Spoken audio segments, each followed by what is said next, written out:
Silence a un son. Habituellement, il est paisible.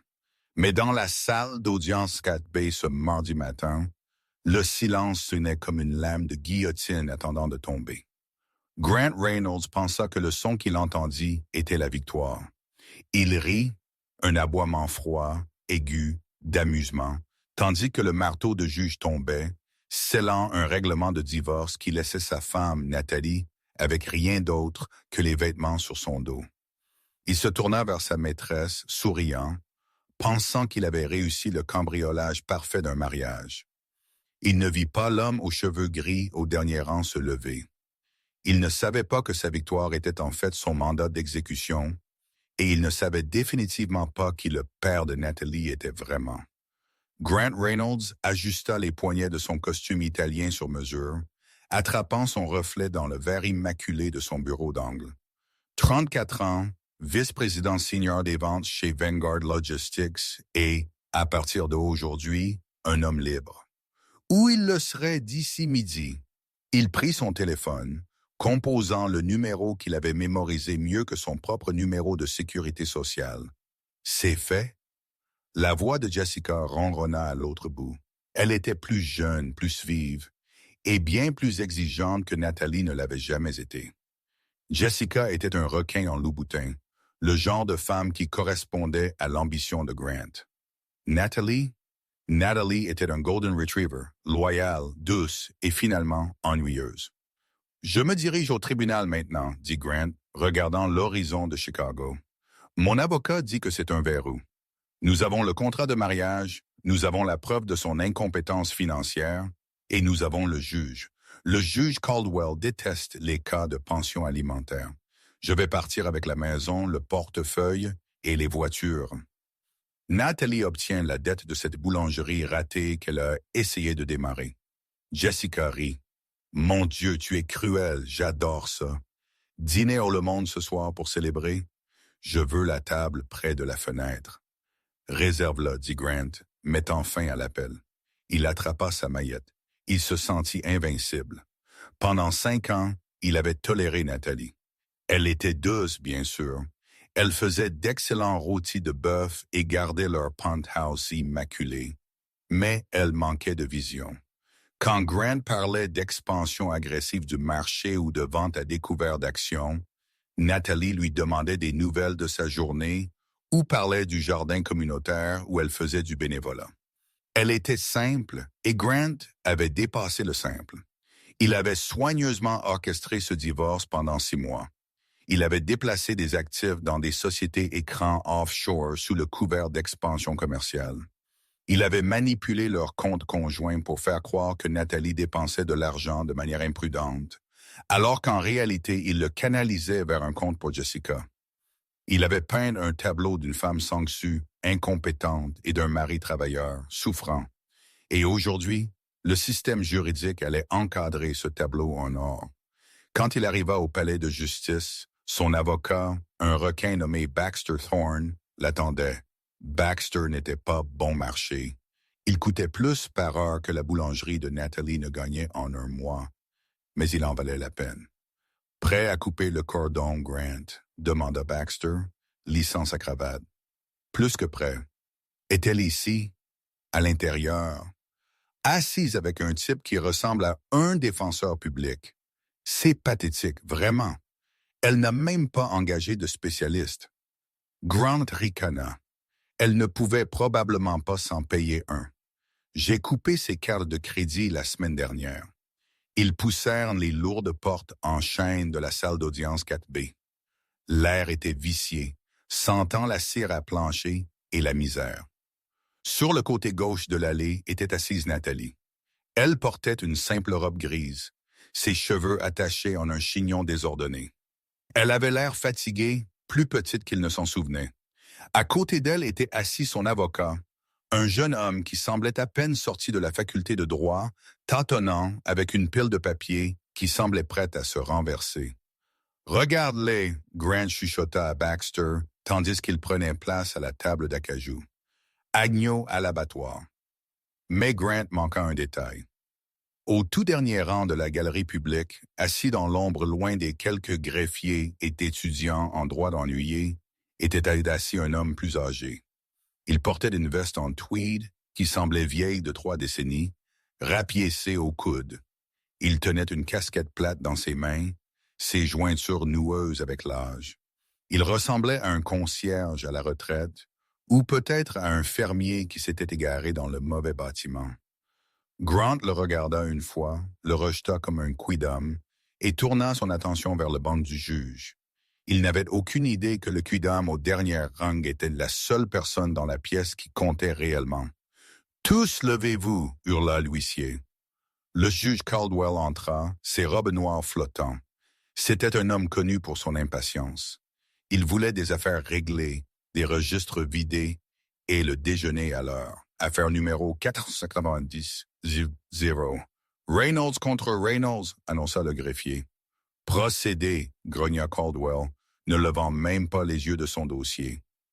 Baxter Thorne se leva, boutonnant sa veste avec un grand geste. Votre honneur, nous avons l'intention de prouver que l'intimée, Madame Natalie Reynolds, s'est livrée à l'infidélité financière, à une négligence grave des biens matrimoniaux, et qu'en vertu des stipulations du contrat de mariage signé il y a 5 ans, elle a droit à 0 pension alimentaire. Nathalie tressaillit. Grant le vit, un petit tremblement dans ses épaules. Il eut un petit sourire narquois. Le jeune avocat à côté de Nathalie se leva. Sa voix était tremblante. « Votre honneur, ma cliente soutient que le contrat de mariage a été signé sous la contrainte et que les dossiers financiers que M. Reynolds présente sont, eh bien, ils sont fabriqués. » Le juge Caldwell regarda par-dessus ses lunettes. « Fabriqués? C'est une accusation sérieuse, avocat. Avez-vous une preuve? » Le jeune avocat mélangea ses papiers, laissant tomber une page. « Nous avons des déclarations de Mme Reynolds concernant ses habitudes de dépenses. Les déclarations ne sont pas des relevés bancaires, claqua Caldwell. » Grant se pencha en arrière dans sa chaise. C'était trop facile. Pendant l'heure suivante, Baxter Thorne démantela systématiquement la vie de Nathalie.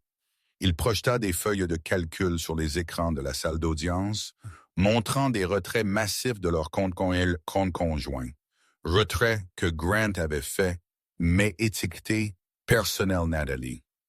Il montra des factures de cartes de crédit pour des articles de luxe que Grant avait achetés pour Jessica, affirmant que Nathalie les avait thésaurisés. Madame Reynolds tenait Baxter, arpentant devant la barre des témoins où Nathalie était maintenant assise, tremblante. « Avez-vous ou n'avez-vous pas signé pour une livraison d'un bracelet en diamant d'une valeur de 12 000 $ le 14 février? » « J'ai signé pour ça, » Nathalie chuchota, sa voix à peine audible. « Mais ce n'était pas pour moi. Grant a dit que c'était pour sa mère. »« Objection, » hurla Baxter. « Oui dire. Le reçu est à votre nom. L'article a été livré à votre domicile. Et pourtant, vous réclamez la pauvreté? » « Je ne l'ai plus jamais vu, » s'écria Nathalie, les larmes montant à ses yeux. Il l'a pris. « Belle histoire, » ricana Baxter, se tournant vers le juge. « Votre honneur, c'est une dépensière qui essaie maintenant de calomnier un homme d'affaires prospère pour s'assurer une paie qu'elle n'a pas gagnée. » Grant regarda Nathalie pleurer. Il ne ressentit pas de pitié.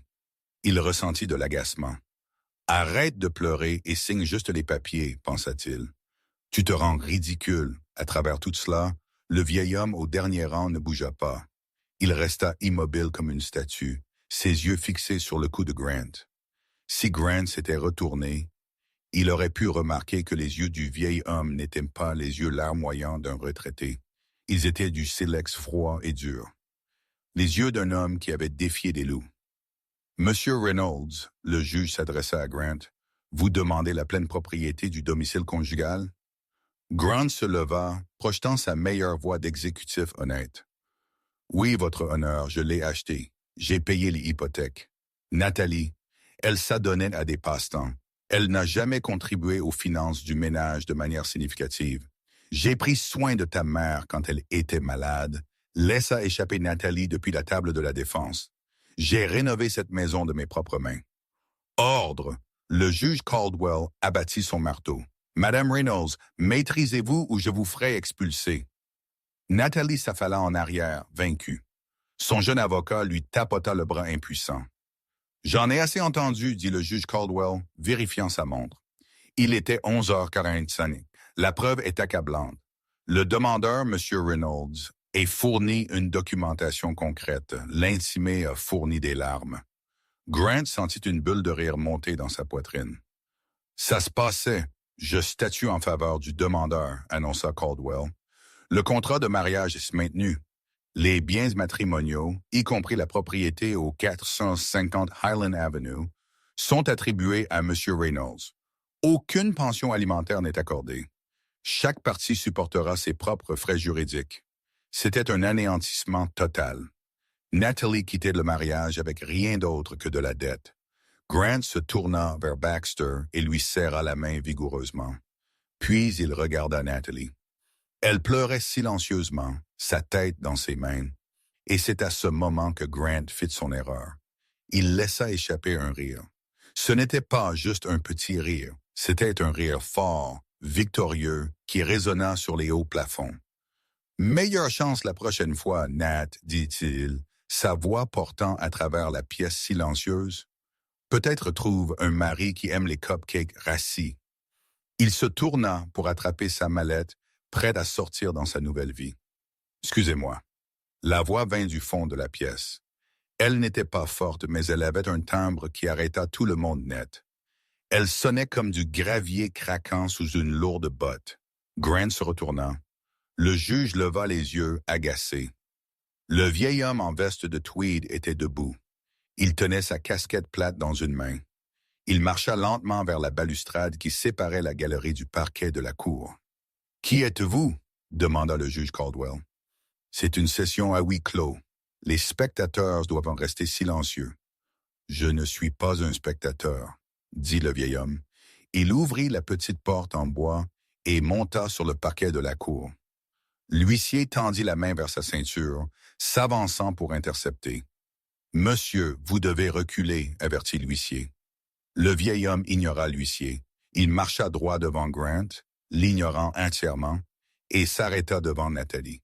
Il plaça une main lourde et cailleuse sur son épaule tremblante.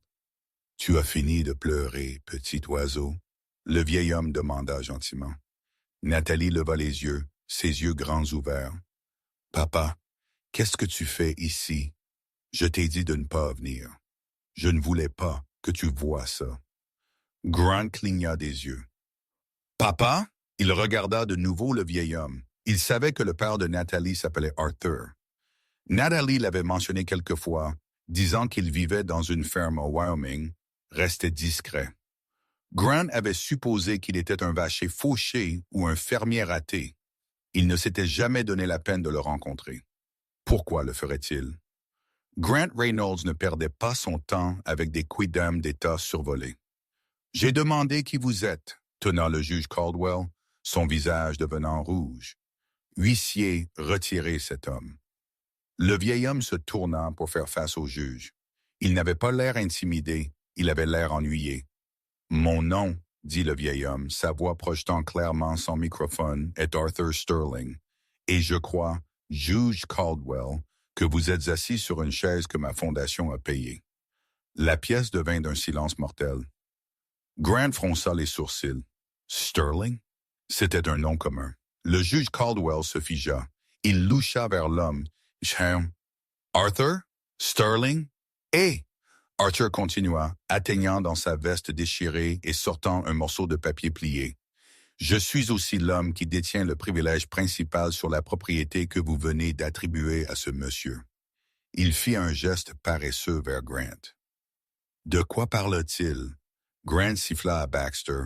Baxter regardait fixement le vieil homme, son visage se vidant de couleur. Grant, tais-toi. Pourquoi? Parce que, chuchota Baxter, sa voix tremblante. Si c'est l'Arthur Sterling, nous sommes dans de très gros ennuis. Monsieur Sterling, la voix du juge Caldwell avait changé. L'arrogance était partie, remplacée par un ton prudent, presque craintif. Je n'étais pas au courant que vous étiez à Chicago ou que vous aviez une quelconque relation avec cette affaire. J'essaie de rester discret, dit Arthur, marchant vers le banc. Il jeta le papier plié sur le bureau du juge. Je préfère mon ranch. Les vaches ne mentent pas, contrairement aux avocats. Il jeta un coup d'œil à Baxter Thorne, qui soudainement sembla vouloir ramper sous la table. « Quel est le sens de cela? » demanda Grant, sa colère s'enflammant. Il n'allait pas laisser un agriculteur gériatrique gâcher son moment. L'affaire est close, le juge a déjà statué. Arthur se tourna vers Grant. Pour la première fois, Grant vit toute la force de l'homme. Arthur n'était pas grand, mais il avait une présence qui aspirait l'oxygène de la pièce. C'était le genre de pouvoir qui n'avait pas besoin de crier. L'affaire, dit Arthur calmement, fut décidée sur la base des informations fournies. Informations frauduleuses. Fraude? Grant ricana. Tout ce que j'ai soumis est légitime. Est-ce le cas? Demanda Arthur. Vous avez soumis un acte pour la maison au 450 Highland Avenue. Vous avez affirmé l'avoir acheté. Oui, j'ai payé la compte. Vous avez payé la compte sur un prêt, corrigea Arthur. Un prêt garanti par un garant. Avez-vous jamais lu les petits caractères de cette hypothèque, mon garçon? Grant hésita. Il ne l'avait pas lu. Il a juste signé là où le courtier lui a dit de le faire. Le garant, dit Arthur, était Sterling Land et Trust. Grant leva les yeux au ciel. Et alors, c'est une banque? Non, Arthur sourit, un tordage sec et sans humour des lèvres. C'est moi! Un soupir collectif traversa les quelques personnes dans la pièce. Arthur se tourna de nouveau vers le juge. Votre honneur, il y a 5 ans, j'ai offert à ma fille un cadeau de mariage. J'ai discrètement garanti le prêt sur leur maison par le biais de ma fiducie privée. Cependant, il y avait une clause dans l'accord de garantie. Clause 14A. En cas de dissolution du mariage, initié par le co-emprunteur en raison d'infidélité ou de mauvaise foi, le solde principal entier devient immédiatement exigible et la propriété revient au garant jusqu'à ce que la dette soit satisfaite. Arthur regarda Grant. « Tu ne possèdes pas cette maison, mon garçon. Tu me dois 2 millions de dollars immédiatement. » Grant sentit le sang quitter son visage. « Ça, ce n'est pas possible. La banque n'a jamais dit « Je possède la banque, espèce d'imbécile », dit Arthur avec désinvolture. Grant regarda Baxter. « Est-ce vrai? » Baxter faisait défiler frénétiquement un document sur sa tablette. « Je l'ai manqué. C'était enterré dans les divulgations de l'assureur. Ça semble contraignant, Grant. Mais ce n'est pas tout, continua Arthur, appréciant le moment. Il marcha vers la table de la défense et se tint à côté de Nathalie, mettant un bras protecteur autour d'elle. Voyez-vous, Nathalie est une fille modeste. Elle voulait se marier par amour. Elle ne voulait pas un homme qui voulait son argent. Alors quand elle vous a rencontré, elle m'a demandé de garder secret son fonds fiduciaire. Fonds fiduciaire? Grant s'étrangla. Elle travaillait dans une bibliothèque. Elle a essayé de démarrer une boulangerie et a échoué. Elle n'a pas échoué, corrigea Arthur. Je l'ai fermée parce que je voulais qu'elle rentre chez elle au Wyoming. Mais c'est une affaire de famille. Quant à l'argent, Nathalie est les seuls bénéficiaires de la succession Sterling Copper. Les genoux de Grant cédèrent réellement. Il dut s'agripper à la table. Sterling Copper, c'était l'un des plus grands conglomérats miniers d'Amérique du Nord. Si Nathalie était l'héritière, elle n'était pas juste riche, elle était fortunée. Nous parlons de jet privé, fortuné, et il venait de divorcer d'elle pour quelques centaines de milliers de dollars et une maîtresse qui travaillait à un comptoir de maquillage. Maintenant, Arthur dit, sa voix baissant d'une octave, devenant dangereuse. Vous avez essayé de laisser ma fille démunie. Vous l'avez moquée. Vous vous êtes moqué d'elle. Vous l'avez trompée. Arthur tira un autre document de sa veste. Mes enquêteurs vous suivent depuis 3 mois, Grant. Nous avons les virements bancaires vers les îles Caïmans. Nous avons les reçus pour l'appartement que vous avez loué pour Mademoiselle Jessica Vane.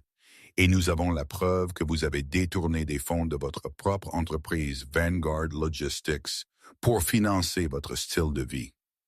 Le cœur de Grant s'arrêta.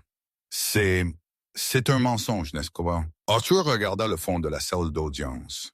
Officier?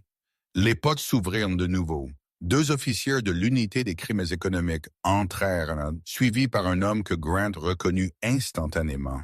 Le PDG de Vanguard Logistics, M. Henderson. M. Henderson semblait furieux. Grant Reynolds, Henderson cracha. Vous êtes viré et je porte plainte. Grant regarda autour de lui sauvagement. Il y a 5 minutes, il était un homme libre, un divorcé riche, un gagnant. Maintenant, les murs se refermaient. « Attends! » Grant balbutia, regardant Nathalie. « Nat, bébé, s'il te plaît, c'est un malentendu. J'étais confus. Je t'aime toujours. Nous pouvons arranger ça. » Nathalie se leva lentement. Elle essuya ses larmes. Elle regarda l'homme qu'elle avait aimé pendant 5 ans, l'homme qui venait de rire de sa douleur. Elle regarda son père qui hocha la tête d'un air encourageant. « Grant, » dit Nathalie, sa voix stable pour la première fois ce jour-là. « Tu ne me voulais pas. Tu voulais un trophée. Et tu ne voulais pas un partenaire. Tu voulais une victime. » Elle ramassa le décret de divorce que le juge avait signé. « Tu voulais le divorce, dit-elle. Tu as gagné. Félicitations. » Arthur Sterling s'avança, bloquant la vue de Grant sur Nathalie. Il regarda les policiers. « Il est à vous, messieurs. » Le clic des menottes n'était pas le tintement métallique que Grant avait vu dans les films. C'était un son de cliquetis, de grincement mécanique qui vibrait dans ses avant-bras. C'était serré, inconfortablement serré, pinçant la peau délicate de ses poignets et pressant contre le tissu coûteux de sa chemise de ville sur mesure. Grant Reynolds, l'officier débita d'une voix monotone, sa voix ennuyée, comme s'il faisait ça 10 fois avant le petit déjeuner. Vous êtes en état d'arrestation pour grand vol, fraude bancaire et détournement de fonds. Vous avez le droit de garder le silence. Grant ne put entendre le reste. Ses oreilles tintaient. Un gémissement aigu, comme un sifflet à chien, noya la lecture de ses droits. Il regarda autour de la salle d'audience, ses yeux grands ouverts et frénétiques, cherchant une sortie, une faille, un bouton de réinitialisation. « Baxter! » Grant cria, tordant son corps, faisant que l'officier lui tira le bras douloureusement.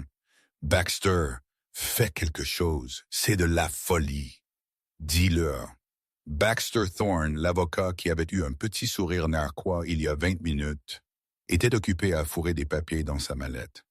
Il ne voulait même pas regarder Grant dans les yeux. « Je ne peux pas vous représenter dans une affaire criminelle, Grant. » Marmonna Baxter, refermant sa mallette. « Je suis un avocat en droit de la famille, et franchement, étant donné que vous m'avez menti sur vos actifs et avez utilisé mon cabinet pour faciliter la fraude, vous recevrez des nouvelles de mon assureur responsabilité civile professionnelle. Ne m'appelez pas. » Baxter sortit et ne regarda pas en arrière. Le rat fut le premier à fuir le navire qui coulait. Grant fut poussé en avant. Il trébucha, ses chaussures en cuir italien poli glissant sur le sol en linoléum. Il leva les yeux et vit M. Henderson, le PDG de Vanguard Logistics. Henderson était un homme que Grant avait idolâtré, un homme que Grant avait imité. Henderson, Grant plaida, Arthur Sterling. « Il est fou. Vous me connaissez. Je suis votre meilleur producteur. J'ai apporté les comptes chaotiques. Je suis la raison pour laquelle nos chiffres du T3 étaient en hausse. » Le visage de Henderson était un masque de rage violette. Il entra dans l'espace personnel de Grant, assez près pour que Grant puisse sentir le café sur son souffle. « Vous êtes la raison, » siffla Henderson, « pour laquelle la SEC est actuellement en train de perquisitionner mon bureau. Vous êtes la raison pour laquelle j'ai des auditeurs qui déchirent 50 de livres. Vous n'avez pas juste apporté des chiffres, Grant. Vous étiez en train de cuisiner les livres. Arthur Sterling n'a pas juste appelé la police. Il a envoyé une équipe de comptabilité forensique à mon conseil d'administration ce matin. » Henderson enfonça un doigt dans la poitrine de Grant. Vous avez écrémé 3 millions de dollars sur le haut des contrats de logistique. Vous pensiez que nous ne remarquerions pas parce que vous l'avez caché dans le fond divers des excédents d'expédition. Mais vous êtes devenu gourmand. La bouche de Grant s'ouvrit et se ferma. J'allais le rembourser. C'était un prêt, un investissement. C'était du vol, Henderson cracha. J'espère que vous pourrirez. Les officiers traînèrent Grant vers la sortie. Alors qu'il passait de la table du demandeur, Grant vit Arthur Sterling aider Natalie à enfiler son manteau. Natalie avait l'air différente. Pendant des années, Grant l'avait vue comme un fardeau, une femme simple et ordinaire qui ne comprenait pas sa brillance. Mais maintenant, la voyant debout à côté d'un titan milliardaire de l'industrie, enveloppée dans l'aura protectrice de son père, elle avait l'air royale. Elle avait l'air intouchable. Elle ne le regarda pas avec haine. Elle ne le regarda pas avec colère. Elle le regarda avec pitié. Et cela fit plus mal que les menottes. Nat, Grant gémit. Arthur Sterling s'avança devant elle de nouveau, un bouclier humain de tweed et de volonté de fer. « Éloignez-le de ma vue », Arthur commanda les officiers. La marche de la salle d'audience au véhicule de police fut le plus long mile de la vie de Grant. Il s'attendait à une sortie privée, s'attendait à de la discrétion. Après tout, c'était un tribunal civil. Mais Arthur Sterling ne faisait pas les choses à moitié. Quand les doubles portes du palais de justice s'ouvrirent, les flashs l'aveuglèrent. Il y avait des caméras partout. Nouvelles locales, journaux d'affaires, même quelques paparazzi. Le mot Sterling attirait la presse comme le sang attire les requins. Le titre n'était pas juste « vendeur local arrêté ». Le titre était « gendre du magnat minier, Arthur Sterling, arrêté pour fraude de plusieurs millions de dollars. Monsieur Reynolds, est-il vrai que vous avez détourné de l'argent pour financer une maîtresse? Grant, regardez ici. Saviez-vous que votre femme était une héritière? Monsieur Reynolds, allez-vous plaider coupable? Grant baissa la tête, essayant de cacher son visage avec son épaule. Mais c'était inutile. Les images étaient capturées à 10 images par seconde. L'image de l'homme arrogant et rieur de la salle d'audience était partie, remplacée par un criminel en sueur et terrifié étant poussé à l'arrière d'une voiture de police. La porte se referma avec fracas. L'intérieur de la voiture sentait la sueur rance et le désinfectant. Le treillis de la cage le séparait des officiers à l'avant.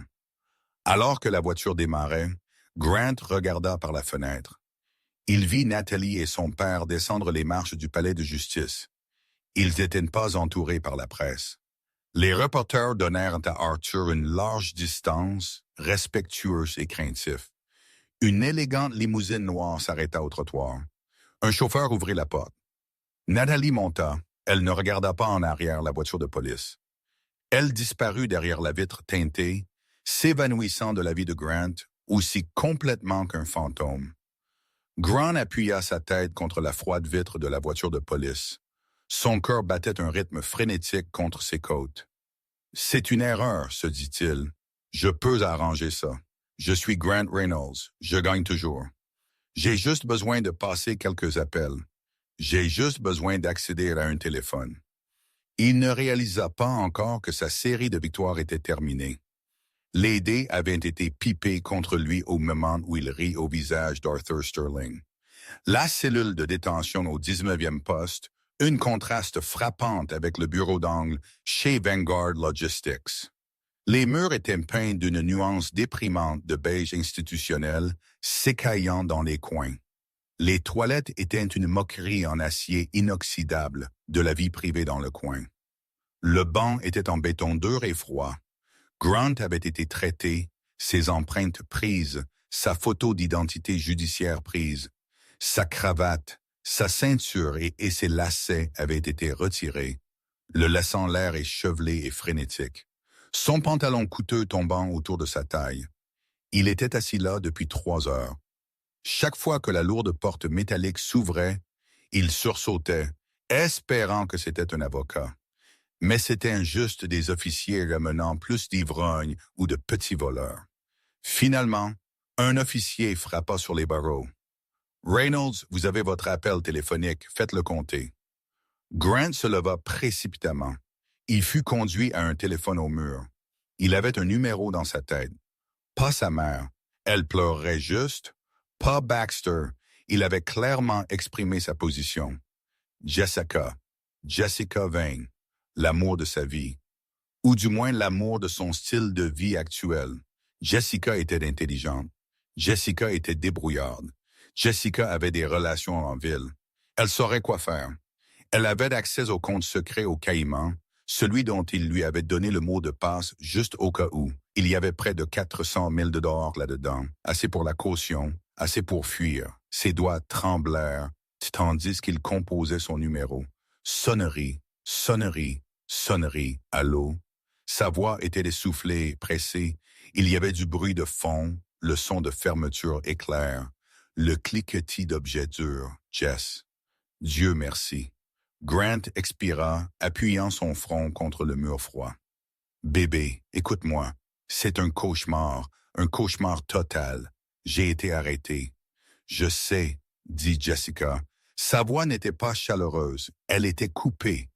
Je l'ai vue aux nouvelles. TMZ a la vidéo de toi étant poussé dans la voiture. Tu as l'air terrible, Grant. Peu importe à quoi je ressemble, Grant siffla. Écoute, tu dois obtenir l'argent. Accède au compte, le compte des Caïmans. Vire l'argent de la caution au poste. J'ai besoin de sortir d'ici pour pouvoir arranger ça. J'ai besoin de parler à Henderson. Il y eut une pause sur la ligne, puis le son d'une valise confirmait. Grant, dit Jessica, sa voix tombant à un ton qu'il n'avait jamais entendu auparavant. C'était le ton d'une étrangère. Je ne peux pas accéder au compte des Caïmans. Quoi? Pourquoi? As-tu oublié le mot de passe? C'est... Non, Grant, je n'ai pas oublié le mot de passe. Le compte est gelé. Grant sentit le sang quitter sa tête. Gelé? C'est impossible. C'est offshore. C'est intraçable.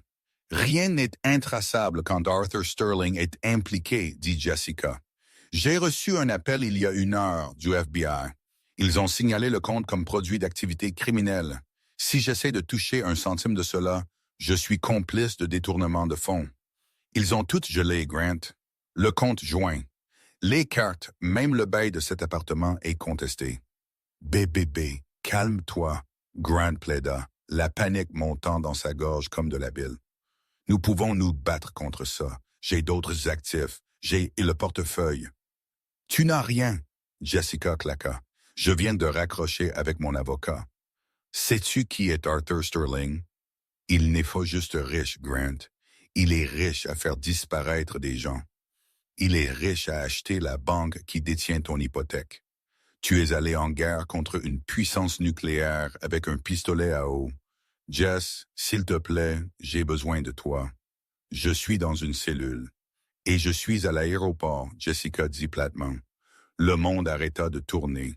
Aéroport, où vas-tu? Tulum, dit-elle. Ma sœur est là. J'ai acheté un billet, aller simple, sur ma propre carte, avant qu'ils ne puissent aussi la geler. Je pars, Grant. Partir? Mais nous sommes censés être ensemble. J'ai fait ça pour nous. J'ai obtenu le divorce pour nous, Jessica Reed. C'était un son cruel et creux qui lui rappela, douloureusement, son propre rire dans la salle d'audience. Tu as fait ça pour toi, Grant, parce que tu es un narcissique. J'aimais les voyages, j'aimais les bijoux, j'aimais le penthouse, mais je ne vais pas te rendre visite en prison fédérale. J'ai 26 ans. J'ai une vie à vivre, et je ne vais pas la vivre comme la petite amie d'un criminel ruiné et condamné. Jessica n'ose pas. Adieu, Grant. Ne m'appelle plus. Si tu le fais, je dirai aux fédéraux pour le coffre-fort que tu as à Jersey. Clic. La ligne mourut. Grant resta là, tenant le combiné, la tonalité bourdonnant dans son oreille comme un frelon. Il regarda le graffiti gravé dans le boîtier métallique du téléphone. Jessica, la femme pour laquelle il avait détruit son mariage. La femme pour laquelle il avait détourné des millions. La femme qu'il avait pensé être son âme sœur. Elle ne l'avait pas juste quitté. Elle avait fui le pays quelques heures après son arrestation. Le temps est écoulé, dit l'officier, attrapant le bras de Grant. Grant laissa le téléphone pendre par son cordon. Il retourna à sa cellule comme un zombie. Il s'assit sur le banc de béton et mit sa tête dans ses mains. Pour la première fois, la réalité de la situation le frappa vraiment. Ce n'était pas juste un revers juridique, c'était une annihilation totale. Il pensa à Nathalie. Il se souvint être rentré tard du travail, dîner avec Jessica. Trouvant Nathalie endormie sur le canapé avec une assiette de nourriture froide enveloppée dans du papier d'aluminium l'attendant. Il se souvint comment elle lui frottait les épaules quand il était stressé par les quotas. Il se souvint comment elle ne demandait jamais rien de cher, seulement son temps. Il avait jeté ça. Pourquoi? Pour une femme qui l'a abandonné la seconde où la carte de crédit a été refusée. Pour une carrière qui était maintenant terminée. Pour une réputation qui était en lambeaux. Et le pire? La pire partie absolue fut la réalisation de qui Nathalie était vraiment. Il avait passé 5 ans à penser qu'il était le prix. Il pensait qu'il était le cadre supérieur qui portait le poids mort d'une simple fille de petite ville. Il l'avait regardée de haut. Il l'avait condescendue. Pendant tout ce temps, elle était assise sur un empire de cuivre. Elle aurait pu acheter Vanguard Logistics et le virer juste pour le plaisir. Elle aurait pu acheter l'immeuble du penthouse. Mais elle ne l'avait pas fait. Elle avait vécu simplement parce qu'elle voulait une vraie vie. Elle voulait qu'il l'aime, pas l'argent de son père. Et il avait échoué à ce test de la manière la plus spectaculaire possible. Sterling Copper. Grant chuchota à la cellule vide. Il connaissait le nom. Tout le monde dans les affaires connaissait le nom. C'était de l'argent ancien, le genre d'argent qui construisait des chemins de fer et des villes. Arthur Sterling était une légende, un reclus qui méprisait notoirement le faste de Wall Street. Grant se souvint d'une conversation d'il y a 3 ans. Nathalie lui avait demandé, « Grant, si je perdais tout, si je ne pouvais pas travailler, si j'étais malade, resterais-tu toujours? » Il se souvint avoir ri et dit, « Ne sois pas dramatique, Nat, bien sûr. » Mais il vérifiait ses emails pendant qu'il disait ça. Elle devait savoir alors. Elle devait le tester. La porte de la cellule claqua au fond du couloir. Quelqu'un criait à propos de ses droits. Grant s'allongea sur le banc dur. « se recroquevillant un boule. Il n'avait pas d'avocat. Il n'avait pas de travail. Il n'avait pas de maîtresse. Il n'avait pas de maison. Il avait 2 millions de dollars de dettes envers son ex-beau-père et il faisait face à 10 à 15 ans dans un pénitencier fédéral. Il ferma les yeux. L'image d'Arthur Sterling debout dans la salle d'audience rejouait encore et encore dans son esprit. Je suis l'homme qui détient le privilège principal. Grant Reynolds réalisa alors qu'il n'avait pas juste perdu une affaire de divorce. Il était tombé dans un piège qui avait été tendu des années auparavant. Un piège conçu pour un homme exactement comme lui. Un piège pour un homme qui valorisait l'or plus que la loyauté. Et le piège s'était refermé. 3 mois s'étaient écoulés depuis que les flashs avaient aveuglé Grant Reynolds sur les marches du palais de justice. 3 mois de détention fédérale au Metropolitan Correctional Center. Le MCC était une forteresse de béton et de misère au cœur du centre-ville de Chicago. C'était un gratte-ciel triangulaire conçu pour empêcher l'évasion, mais pour Grant, c'était une tombe. Les vues en hauteur qu'il convoitait depuis son bureau d'angle n'étaient plus que des éclats de ciel vus à travers des fentes de 5 pouces dans le verre dépoli de sa cellule. On lui avait refusé la caution. Le juge cita un risque de fuite significatif et des tentatives d'accès à des comptes offshore associés à une entreprise criminelle. La tentative de Jessica de fuir à Tulum s'était retournée spectaculairement contre lui. Cela le peignait comme un homme avec un plan d'évasion, même s'il avait été abandonné. Grant avait perdu 20 livres. Ses cheveux, autrefois coiffés avec de la pommade chair, étaient longs et gras. Les costumes sur mesure furent remplacés par une combinaison orange vif qui irritait sa peau. Mais la dégradation physique n'était rien comparée à la torture psychologique. Il avait beaucoup de temps pour penser, temps pour rejouer chaque moment des 5 dernières années, temps pour réaliser que chaque mouvement qu'il avait fait, qu'il pensait être une stratégie brillante, était en fait un pas vers une falaise. C'était un mardi après-midi, pluvieux, à en juger par la lumière grise filtrant dans le bloc cellulaire, quand le garde frappa à sa porte. Reynolds, visite juridique. Grant se redressa. On lui avait assigné un défenseur public, une femme harcelée nommée Madame Higgins, qui sentait la cigarette et le désespoir. Elle essayait de lui obtenir un accord de plaidoyer, mais l'accusation ne bougeait pas. Voulait sa tête sur une pique pour satisfaire les actionnaires de Vanguard Logistics. Il traîna des pieds dans le couloir, ses chaînes cliquetant. Il fut conduit dans une petite pièce stérile, divisée par une épaisse vitre pare-balles. Il s'assit, s'attendant d'avoir Madame Higgins avec ses dossiers débordants. Il ne vit pas Madame Higgins assis de l'autre côté de la vitre, posture impeccable, mains croisées sur le rebord métallique, était Arthur Sterling. Grant se figea, son souffle se coinça dans sa gorge. Arthur avait exactement la même apparence que dans la salle d'audience. Veste en tweed, casquette plate sur la table, yeux comme du silex poli. Il n'avait pas l'air en colère. Il ressemblait à un homme inspectant un poteau de clôture qui avait pourri. « Assieds-toi, Grant, » dit Arthur. Sa voix était légèrement étouffée par la vitre, mais portait toujours cette autorité indéniable. Grant s'assit. Il ressentit une envie soudaine et désespérée de pleurer, de supplier, de crier. Mais il se retint. Il lui restait encore un lambeau de fierté, bien qu'il fût en lambeau. « Que faites-vous ici ?» demanda Grant, sa voix rauque par le non-usage. « Êtes-vous venu pour jubiler? Pour voir l'animal au zoo? » Arthur secoua lentement la tête. « Je ne tire pas de plaisir de cela, mon garçon. Le gaspillage me dérange toujours. Et vous, vous êtes un profond gâchis de potentiel. Vous m'avez ruiné, Grant cracha, se penchant vers la vitre. Vous m'avez piégé, ce piège avec le privilège sur la maison. Vous saviez, vous l'avez planifié. J'ai planifié des éventualités, corrigea Arthur. Il y a une différence. Quand j'ai signé cette garantie pour la maison, j'espérais ne jamais avoir à l'utiliser. J'espérais que vous seriez l'homme que Nathalie pensait que vous étiez. J'espérais que vous seriez un partenaire pour elle, un protecteur.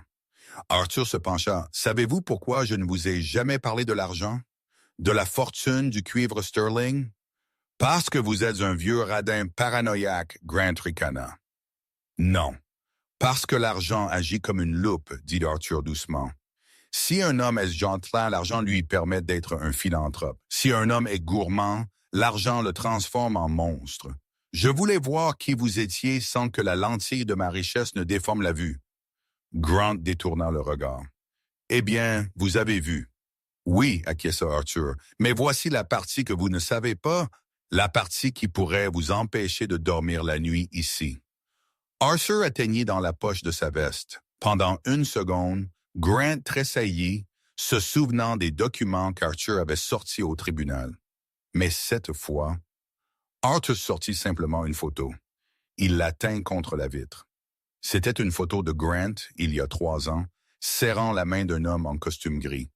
C'était le jour où Grant avait obtenu son premier investisseur massif pour un projet annexe, une entreprise de conseil en logistique qu'il essayait de lancer. Cet investisseur lui avait donné 50 000 $ en capital d'amorçage, argent que Grant avait finalement canalisé dans son aventure avec Jessica. « Vous souvenez-vous de Monsieur Silas? » demanda Arthur. « Ouais, » dit Grant confus. « C'était un investisseur providentiel. Il a aimé mon pitch. »« Monsieur Silas travaille pour moi, » révéla Arthur. « Il gère mes dons de bienfaisance. » La mâchoire de Grant tomba. « Je vous ai donné cet argent, Grant. » Grant, dit Arthur. « J'ai vu que vous étiez agité. J'ai vu que vous vouliez construire quelque chose de votre propre. Nathalie m'a dit que vous vous sentiez étouffé chez Vanguard. Alors, par l'intermédiaire d'un intermédiaire, je vous ai donné 50 000 $. Sans attache. Je voulais voir ce que vous feriez avec un coup de pouce. Grant sentit la pièce tourner. Ça? C'était votre argent? C'était un test, dit Arthur. Si vous l'aviez utilisé pour construire l'entreprise, pour travailler dur, pour créer quelque chose de réel, j'aurais tout révélé. Je vous aurais accueilli dans l'Empire Sterling. Je vous aurais remis les clés du royaume, Grant. Vous avez le charisme. Vous avez la motivation. Vous auriez pu diriger Sterling Copper un jour. Arthur abaissa la photo. Mais vous n'avez pas construit l'entreprise. Vous avez utilisé l'argent pour louer une Porsche. Vous l'avez utilisé pour acheter des dîners pour des femmes qui n'étaient pas votre femme. Vous avez pris un cadeau destiné à construire un futur. Vous l'avez utilisé pour détruire votre présent. Grant fixa la table. Le poids de la révélation était écrasant. Il n'avait pas juste perdu le mariage. Il n'avait pas juste perdu la maison. Il avait perdu une destinée.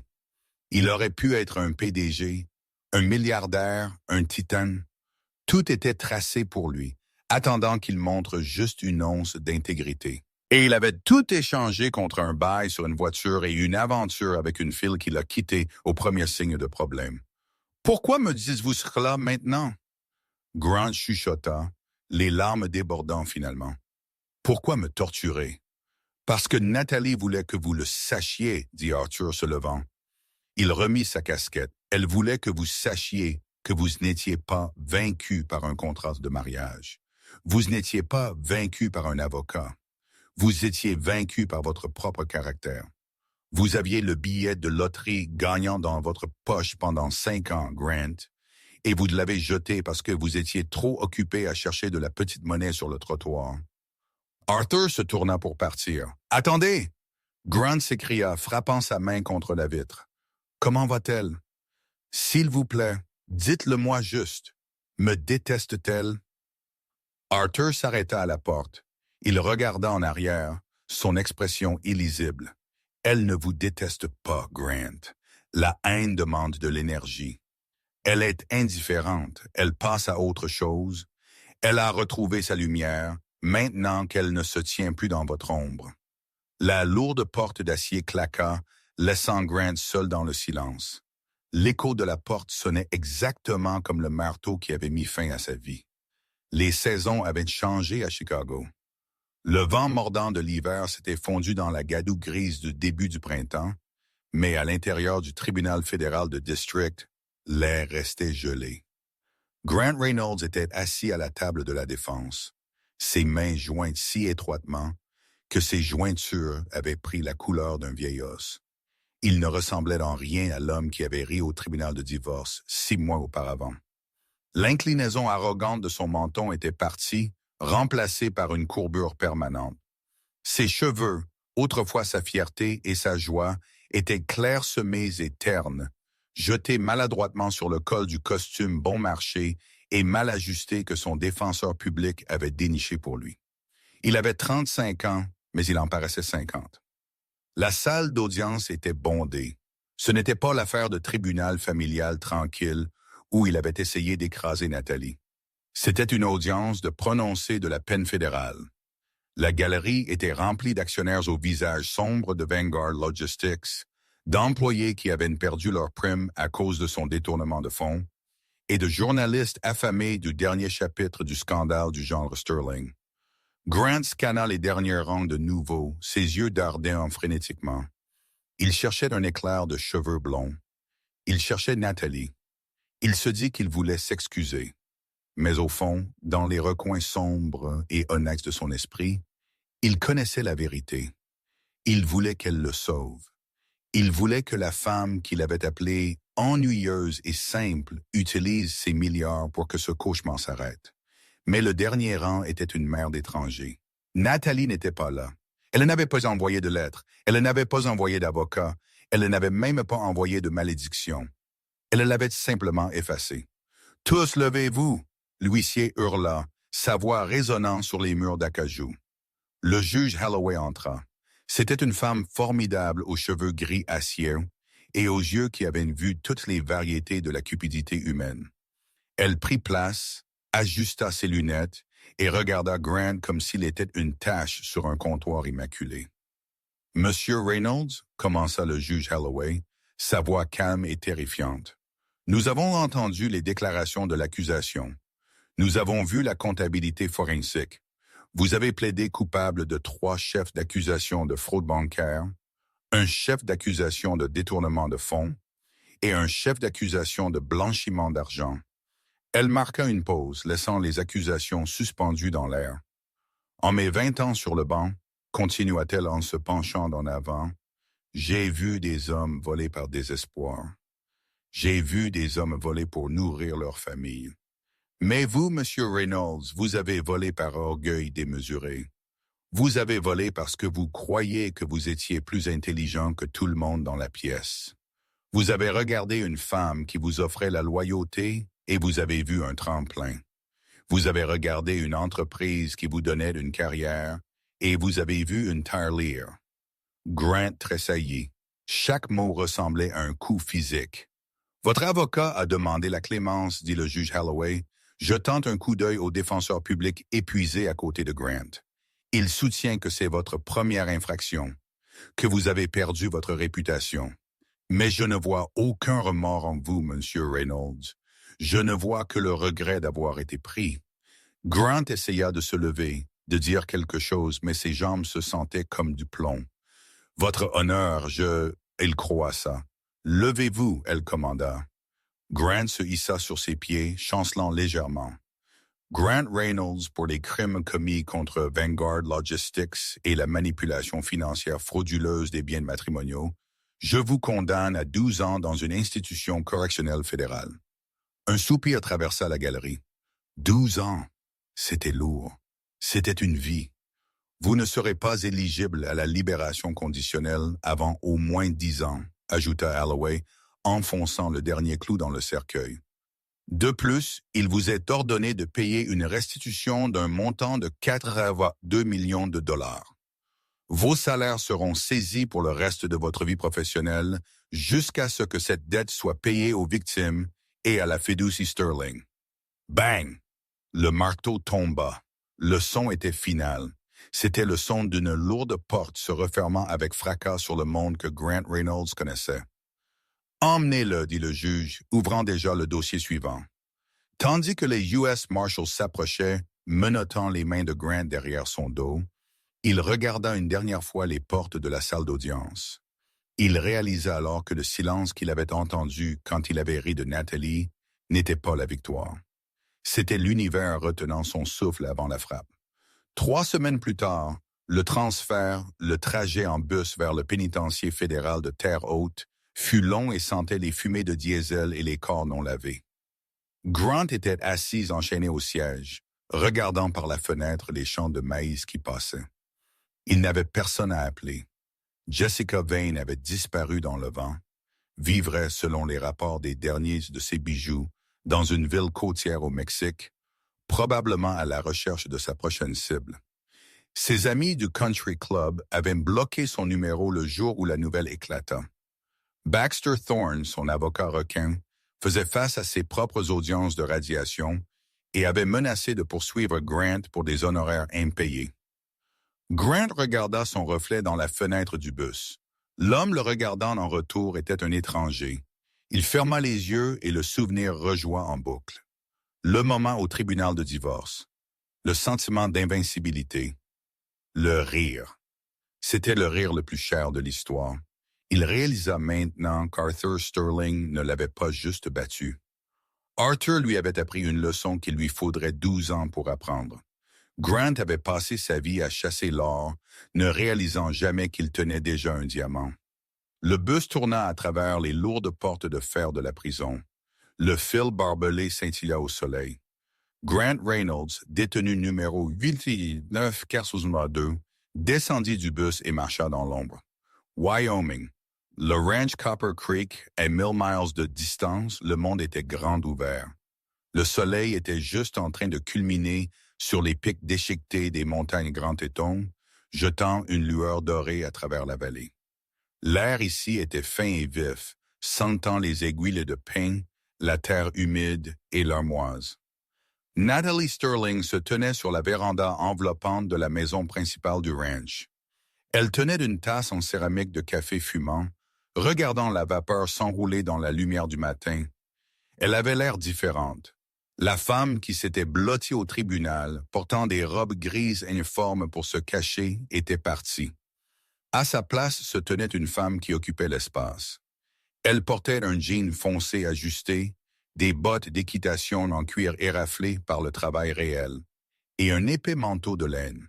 Ses cheveux qu'elle gardait auparavant en un chignon serré et sévère, parce que Grant disait que les cheveux lâches étaient désordonnés, tombaient en douces vagues dorées dans son dos.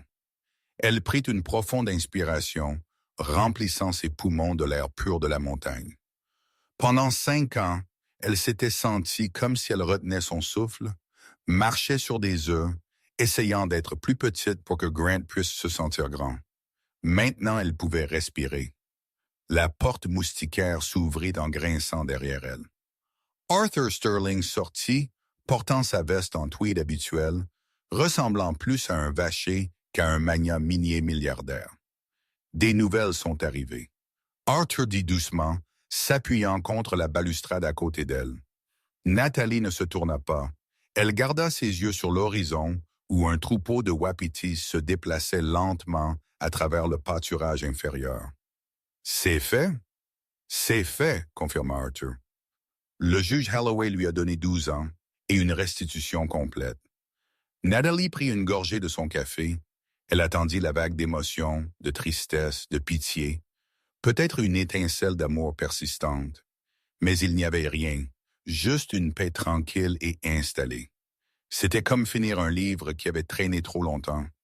Vous ne pleurez pas la fin, vous fermez juste la couverture et la remettez sur l'étagère. « C'est long, dit-elle simplement. « C'est le temps qu'il a mérité, » répondit Arthur. Il regarda sa fille attentivement. « Comment vous sentez-vous? » Nathalie se tourna vers son père. Ses yeux étaient clairs et lumineux. « Je me sens légère. Je me sens comme si je me réveillais d'un long rêve fiévreux. » Arthur sourit, les rides autour de ses yeux se plissant. « Bien, parce que vous avez du travail à faire.